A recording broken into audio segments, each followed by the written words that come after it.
Now, as we mentioned, Adrian Dix has a full-time campaign manager. It's Brian Topp. And for a closer look at what that means for the campaign, let's turn to Sun News contributor Adam Giambrone, standing by in Toronto. And Adam, maybe for the first thing, we're both sort of, well, I'm political journalists, you're a bit of a political geek. What does a campaign manager for something like this, what do they do? Is he going to tell the Adrian Dix what to do, talk to candidates? What does a campaign manager do?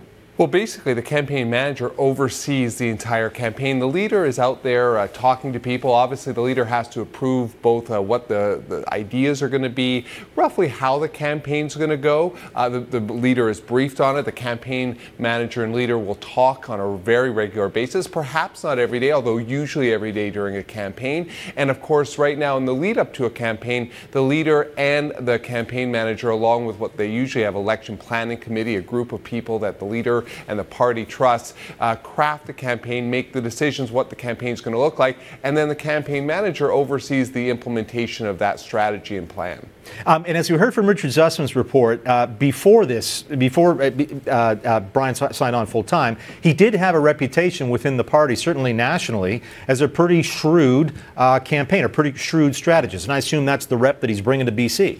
Well, I worked with Brian when he was the campaign manager for the federal party, so he certainly brings a lot of experience. He's run national campaigns, and those are, of course, complex. You've got planes in the air, you've got a leader going across the country. British Columbia, big province, lots of different areas, very different dynamics. You think of downtown Vancouver, and then you think of northern British Columbia, logging, some of the resource extraction. So very different parts of the province, and a campaign manager has to understand the dynamics of the campaign, because just like what plays in downtown Vancouver might not play as well up in Prince George. So having Brian with his wealth of experience will certainly be a bonus for Adrian Dix, who's riding high in the polls, as we've discussed before.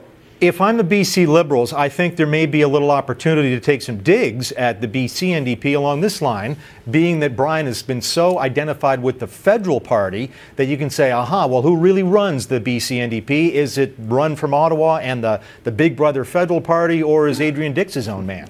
Well, there's a connection in the sense that they're both the New Democrats. But other than that, this campaign will have very little input from Ottawa. There may be some people who come from Ottawa to volunteer to help out. That happens in all parties. People go across the country to volunteer and help out. But this will be directed, and always has in every campaign, from the actual leader and the party in British Columbia. And I think, frankly, if you think if you're the voter and there's somebody talking about how there's this weird political structure working for the campaign, that's interesting to you and me, David, and to some people out there. But the main point, they're going to be wanting to hear from the leader. They don't want to hear from the campaign manager. They don't really care. They'll see how the campaign rolls out. But since you're going to see Adrian Dix each and every day, and the MLAs who are looking for election or re-election, that's really where the focus is going to be. It may be a day or two story at most, but that's going to be a pretty in-the-weeds story if you get into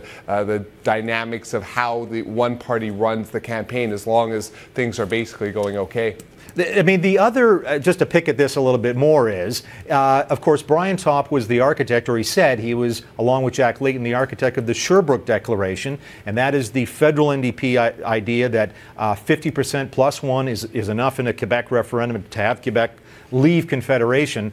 Topp was the architect of that. He's closely identified with it, but that is not necessarily the view of Adrian Dix. And so again, if I'm a BC Liberal, maybe there's another little wedge I can pick away at Dix to say, where are you on this one? Your right-hand guy likes this idea of breaking up the country too easy.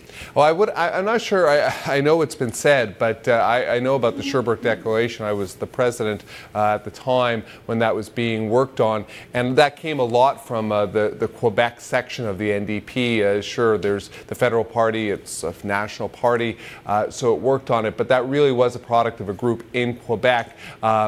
Look, when it comes down to it, the campaign manager, short of them doing something incredibly flamboyant or illegal, which isn't going to happen in this case, they're not going to get a lot of attention. I think if I was a strategist for the Liberals, I wouldn't, I might try, I might throw something, it's kind of fun to throw, but frankly, where I think people are going to want to hear from the Liberals on is, they're going to want to hear the Liberals attack the leader, because that's the person who's going to be elected. A campaign manager orchestrates the backroom stuff. Really, it's Adrian Dix who has to answer as the leader of the BC NDP and ultimately a potential premier in waiting, and along with the MLAs. The fact is that a backroom person, it's what the leader or perhaps premier says, which will actually matter at the end of the day. At least I think so. We'll see what people in British Columbia have to say. Well, we got 98 days or whatever to chew over it. So, Adam Giambrone, thanks so much for dropping by today.